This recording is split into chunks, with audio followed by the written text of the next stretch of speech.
Hi எல்லாருக்கும். இன்றைக்கி நாம் பொட்டேட்டோவில் கிறிஸ்பி பால்ஸ் எப்படி செய்யறதுன்னு தான் பார்க்க போகிறோம். நல்லா எண்ணெய் குடிக்காமல் மொறுன்னு சட்டுன்னு செஞ்சு முடிச்சிடலாம். வாங்க எப்படி செய்கிறதுன்னு பார்க்கலாம். அதுக்கு நான் ஒரு 2 உருளைக்கிழங்கு எடுத்திருக்கேன். அதை நல்லா தோலெல்லாம் சீவி எடுத்துக்கோங்க. தோல் சீவிட்டு நல்லா வாஷ் பண்ணி எடுத்துட்டு இந்த மாதிரி காய் துருவோம் இல்லையா, அதில் நல்லா சீவி எடுத்துக்கலாம்.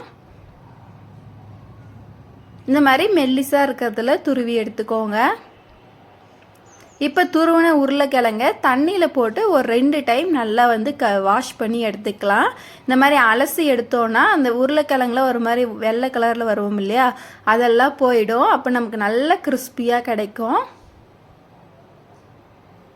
ஒரு 2 டைம் இந்த மாதிரி அலசி எடுத்து வச்சுக்கலாம். இப்போ அலசி எடுத்த உருளைக்கிழங்க ஒரு வெள்ளை துணி போட்டு அதில் நம்ம அலசி வச்ச உருளைக்கிழங்கெல்லாம் வச்சு நல்லா இன்னமும் அதில் இருக்கிற தண்ணி எல்லாமே பிழிஞ்சி எடுத்துடலாம். பாருங்கள், இந்த மாதிரி நல்லா பிழிஞ்சு எடுக்கணும். இப்போ ஒரு பவுலில் நம்ம பிழிஞ்சி எடுத்த உருளைக்கிழங்கு சேர்த்துக்கோங்க. பாருங்கள், நல்லா உதிரியாக எந்த அளவுக்கு சூப்பராக வந்திருக்குன்னு.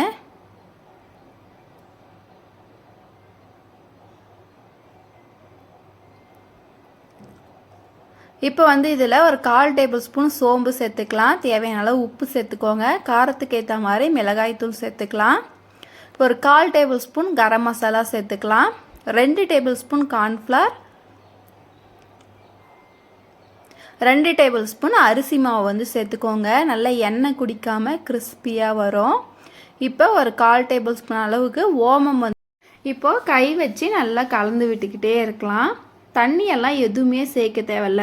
இப்படியே கலந்து விட்டுக்கிட்டே இருந்தோன்னா ஒரு 2 நிமிஷத்தில் அந்த உருளைக்கிழங்குலேருந்து லைட்டாக தண்ணி மாதிரி வரும்.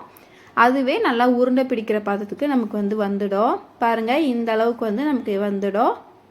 இப்போ குட்டி குட்டி உருண்டைகளாக பிடிச்சு எடுத்துக்கோங்க.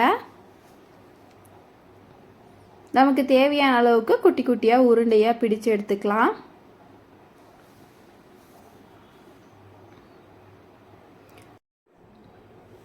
இப்போ வானலில் எண்ணெய் சேர்த்துக்கோங்க. எண்ணெய் நல்லா சூடாகட்டும்.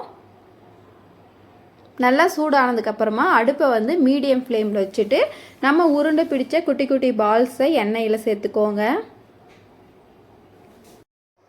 சேர்த்துட்டு கொஞ்ச நேரத்துக்கு எதுவுமே செய்யாதீங்க. அப்படியே நல்லா பொரிஞ்சு வரட்டும். மீடியம் ஃப்ளேம்லேயே அடுப்பு இருக்கணும்.